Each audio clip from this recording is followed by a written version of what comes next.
Oh, howdy all. Grab yourselves a beer. It is time for some Path of Exile discussion. Just about an hour and a half ago, there was a major announcement of an upcoming race that looks like it's going to be a lot of fun.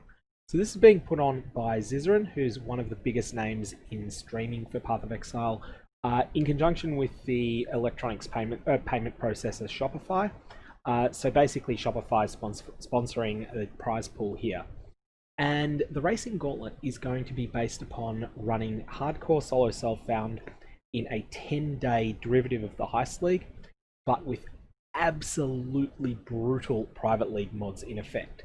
There'll be prizes for various boss kills, as well as an overarching challenge where your goal is to reach level 95 and kill as many of the top endgame bosses as you can on one character, whilst all of these ridiculous mods are in play. So if you're interested, I will provide links to Zizaran's video on it, as well as the document I'm looking at here, which is the core rules document for it. But essentially, it's starting in 2 weeks' time. So November 14 if you're in the United States or Europe, and very early in the morning on November 15 if, like me, you're in Australia.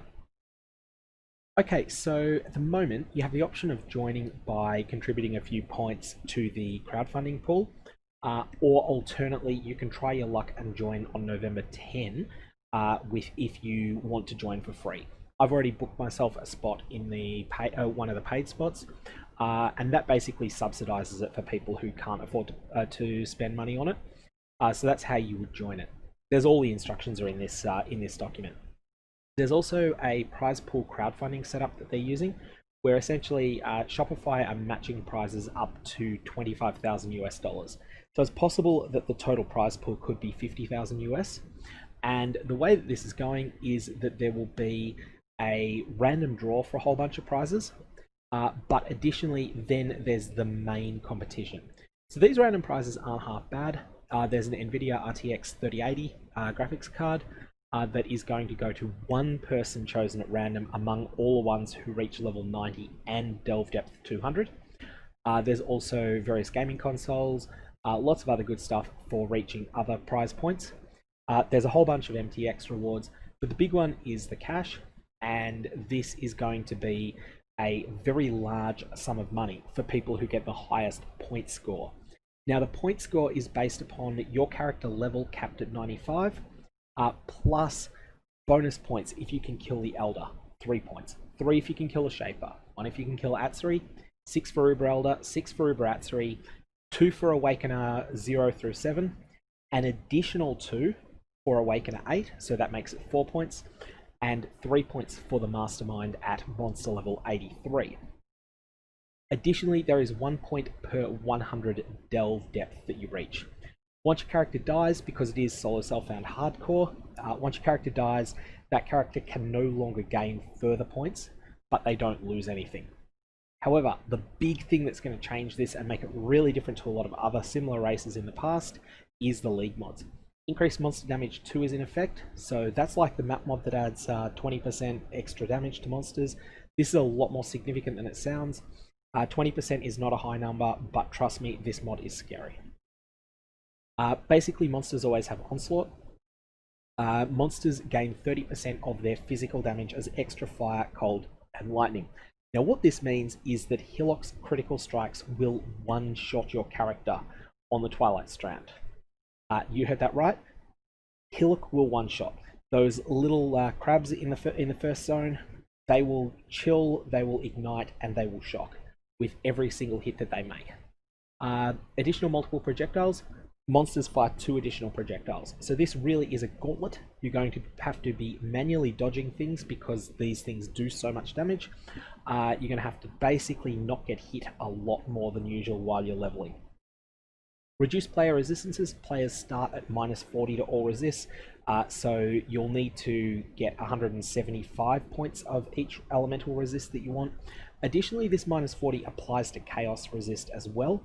So if you're planning on trying to get yourself a some sort of divine flesh or Chevron's wrappings or something like that, well, not so much Chevron's wrappings, but if you're trying to get divine flesh, then you'll have to factor that in. You're going to have a big uphill battle to get all your chaos resistance sorted. Monster Life 2 is pretty insignificant in comparison, but it is there. And one of the things that I've found from playing with these mods before is that all of these mods cause you to have to reorient your passive tree around staying alive, which means that you're dealing less damage. When you're dealing less damage, Increased Monster Life 2 becomes a bit more effective. So yeah, here's the point system we're talking about. And then there's a bunch of other information and rules that are really important, especially if you're intending to be competitive. I may not end up trying to be competitive. I think I'm just going to play it for fun because it does look like a lot of fun.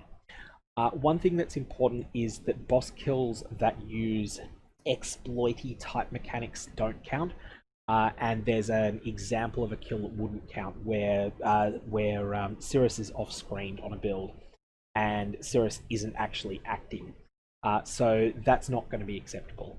The boss needs to be acting, and you need to be within its area of effect.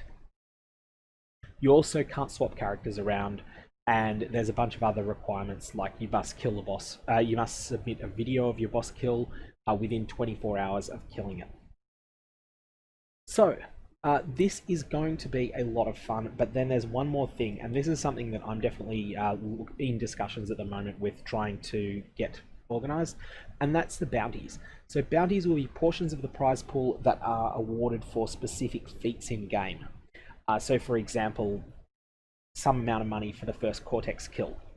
So this is interesting in that a number of Path of Exile community members and streamers and the like are putting up prizes for this, and I'm thinking of putting up a prize for someone who kills the bosses of the Vaal Temple map with 100% delirium. I haven't worked out exact details yet, but it's something I'm giving some serious thought to putting a prize together for. If I do, the details will be reflected in this document. This document of Zizaran's will be updated to outline all of the various things that are going on. Anyways, I'm going to leave it there. I'm excited for this event. I'm going to play it. I don't expect to have any chance of winning, but that's half the fun sometimes. Just going and giving it a shot, seeing how you go, and also learning a whole lot. I've never really played hardcore much before, and there's a number of various achievements that are hardcore only that I've never got. I don't even think I've done the Labyrinth in hardcore because most of my hardcore play was before the Labyrinth even existed. So I'm keen to give it a shot, and I'm keen to die embarrassingly on stream so that you can have a laugh at my expense. And I'm sure that there'll be lots of other opportunities to watch people playing this game, watch them make mistakes, watch them pay for those mistakes, and also to have a laugh at their expense, but also to watch as they get back on their feet and start again. Anyways, leaving it there. I hope you have fun.